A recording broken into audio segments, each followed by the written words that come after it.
Қытай медицинасынан бір жаттығу көрсетем. Міндетті түрде таңертең істеу керек оны.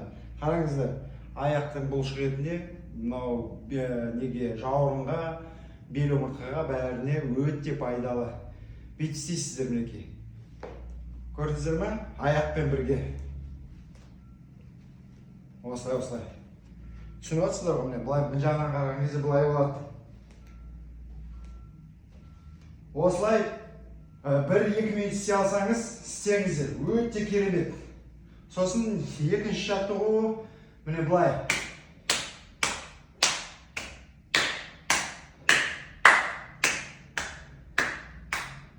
Көрдіңіздер? Осылай істейсіздер. Өте керемет.